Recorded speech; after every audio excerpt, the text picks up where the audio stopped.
Hi, this is the second video in ISDA negotiation series.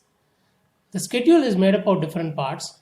Part 1 consists of termination provisions, and the first provision A deals with specified entity. In the previous video, we have learned about execution date and counterparty details. Now we are going to learn about the first termination provision, specified entity. Termination provisions are mostly exhaustively negotiated provisions, especially the specified entity. Okay, just few words of financial wisdom before going into the subject matter.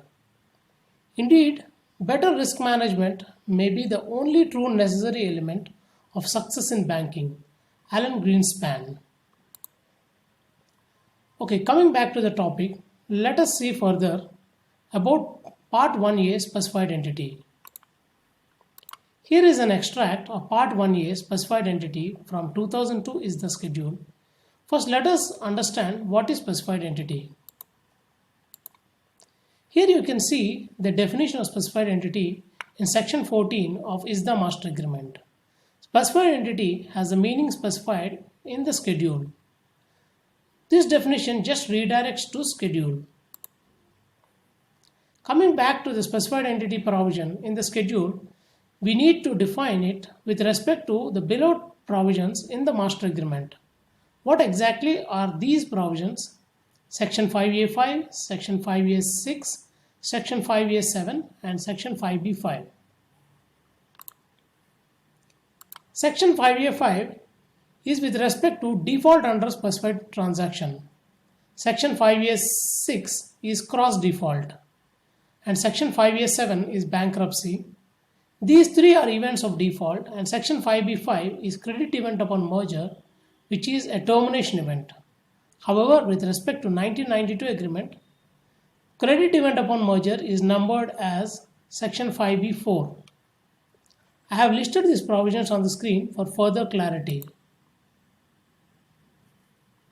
Here you can see the underlined Section 5B4 in the 1992 is the schedule. Now let us see how exactly the parties define specified entity. Again, when it comes to negotiation, there are many ways the parties want to define this clause. So if you are an ISDA negotiator, you may come up with different kinds of requests to define this clause. So there is no one correct way in negotiation. However, I would now discuss only the most common ways the parties set the meaning of specified entity. This is by including affiliates of the other party. Here you can see in an example, specified entity means in relation to party A with respect to credit event of default and termination event is made not applicable. This means party A is not including any of its affiliates. This usually happens if here the party A is significantly stronger party than party B. Especially the big investment banks may not include their affiliates when they are dealing with small or medium-sized companies. And coming to party B, here party has included 4 of its affiliates: XYZ Limited, XYZ Australia PLC, XYZ LLC, XYZ India PVT Limited. At times, they may include the parent company as affiliate.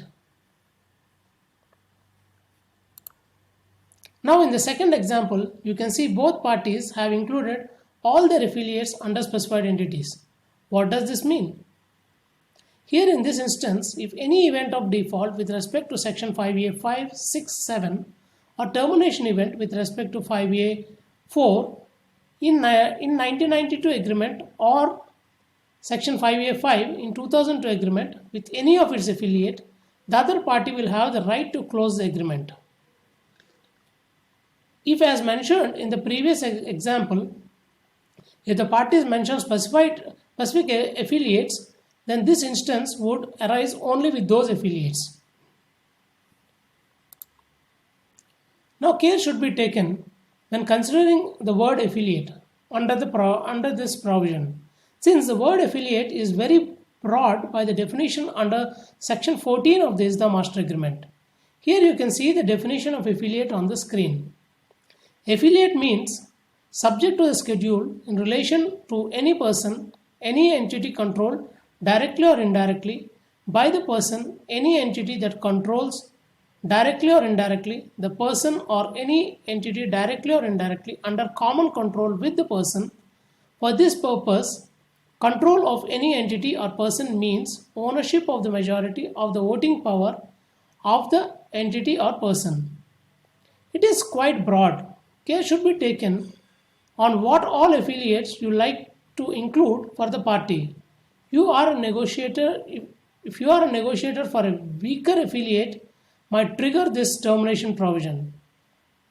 From the perspective of company you are negotiating for, it is better to keep it as narrow as possible, as it would be better if you can negotiate for not including any affiliates for the party you are negotiating. From the counterparty perspective, the specified entity provision is to extend these events of defaults and termination provisions to third parties which are relevant to its credit standing. For example, remaining members of the counterparty group. The aim is to draw in those members to the counterparty group whose relationship is very close to the contracting party. That is, that if an event of default occurred in one of the agreements, it would be very likely that the event of default could adversely affect the contracting party too.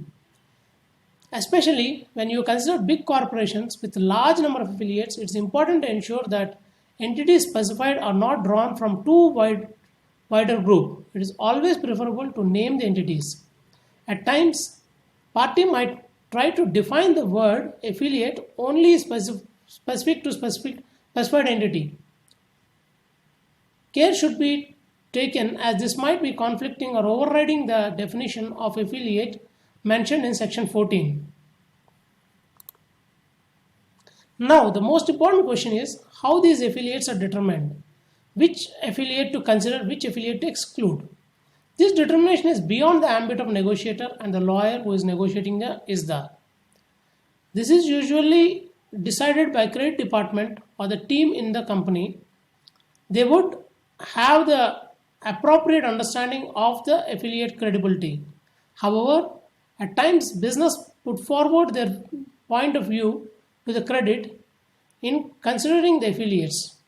Does this mean the job of negotiator or the lawyer is not much to do in this scenario?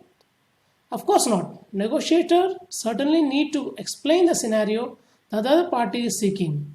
He needs to simplify and explain the deviation that is requested from standard ISDA master agreement to credit and business if required. At times, business can gravitate the credit by taking several internal approvals explaining the business case. This is based on case-to-case basis.